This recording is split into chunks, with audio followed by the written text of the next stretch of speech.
Baik teman-teman, di slide yang pertama saya akan menjelaskan Vatikan sebagai subjek hukum internasional.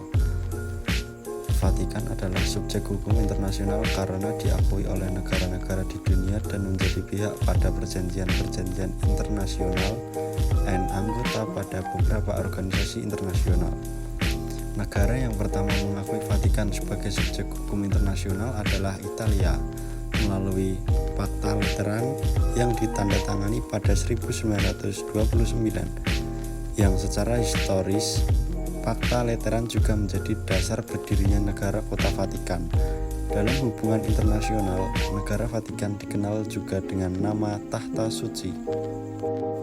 Dan di slide berikutnya, mengapa Vatikan tersebut dikategorikan sebagai subjek dalam hukum internasional?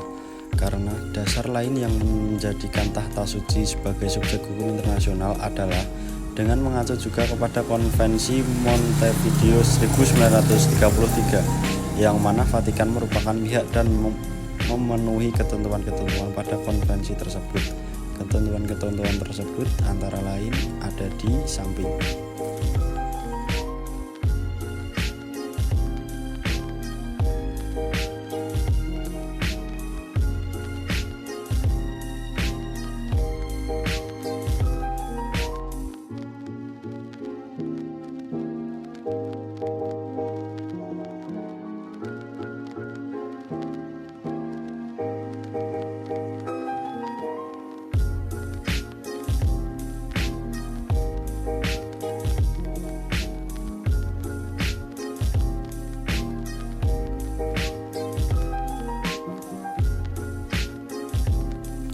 Dan di slide yang ketiga, Vatikan dikategorikan sebagai subjek dalam hukum internasional karena memiliki status unik sebagai entitas berdaulat yang diakui secara internasional. Berikut ini adalah beberapa alasan utama. Yang pertama, kedaulatan dan keberadaan wilayah. Dan yang kedua, kapasitas untuk menjalin hubungan diplomatik.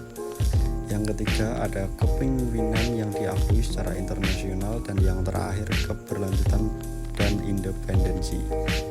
Karena alasan-alasan ini, Vatikan diakui sebagai subjek hukum internasional, meskipun dengan status yang berbeda dari negara-negara lain.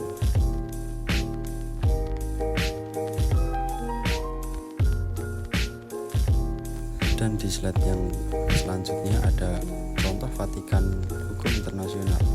Yang pertama, partisipasi dalam organisasi internasional.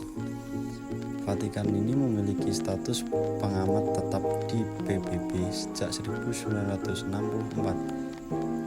Yang kedua, peran dalam diplomasi dan mediasi konflik. Vatikan sering bertindak sebagai moderator dalam konflik internasional seperti konflik antara Argentina dan Chili pada 1978.